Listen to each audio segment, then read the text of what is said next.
Hello, praise Lord my dear friends. கர்த்தராகிய இயேசு கிறிஸ்துவின் நாமத்தில் உங்களுக்கு என் அன்பின் வாழ்த்துக்கள். எப்படி நல்லா இருக்கீங்களா?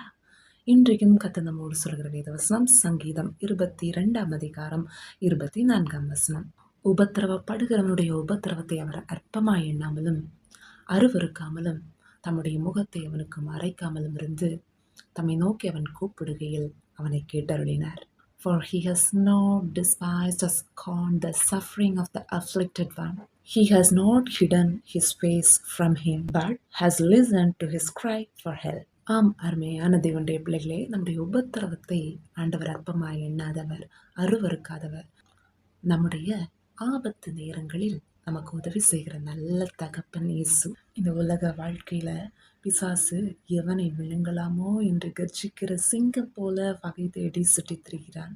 ஆனால் யூதா கோத்திரத்து சிங்கம் மரணத்தையே ஜெயித்தவர் நம்மோடு இருப்பதால் நாம் கலங்க வேண்டிய பயப்பட வேண்டிய அவசியமே இல்லை.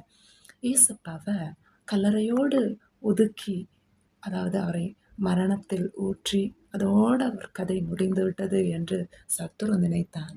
ஆனால் அந்த கல்லறையை பிளந்து அவர் 3ஆம் நாளில் உயிரோடு எழுந்தார். அவரை உயிரோடு எழுப்பின அதே உயிர்த்தெழுதலின் வல்லமையை, பரிசுத்த ஆவியானுடைய வல்லமையை நமக்குள்ளே அவர் கொடுத்திருக்கிறார். அருமையான தேவ பிள்ளையே, பரிசுத்த ஆவியானவர் எங்கே உண்டோ அங்கே விடுதலை உண்டு, சந்தோஷம் உண்டு, சமாதானம் உண்டு. தேவன் நம்மை பொல்லாங்கினால் சோதிக்கிறவர் அல்ல.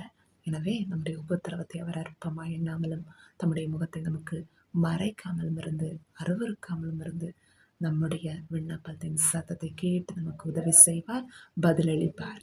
நாம் இயேசுவின் இரத்தத்தால் மீட்டெடுக்கப்பட்டவர்கள், இயேசு கிறிஸ்துவில் ஜெய வீரர்கள். ஸோ தைரியமாய் முன் செல்லவும் கர்த்தர் கூட இருக்கிறார். கர்த்தர் தாமே இந்த வார்த்தைகள் மூலமாய் நம்மை ஆசீர்வதிப்பாராக. ஆமென். God bless you all.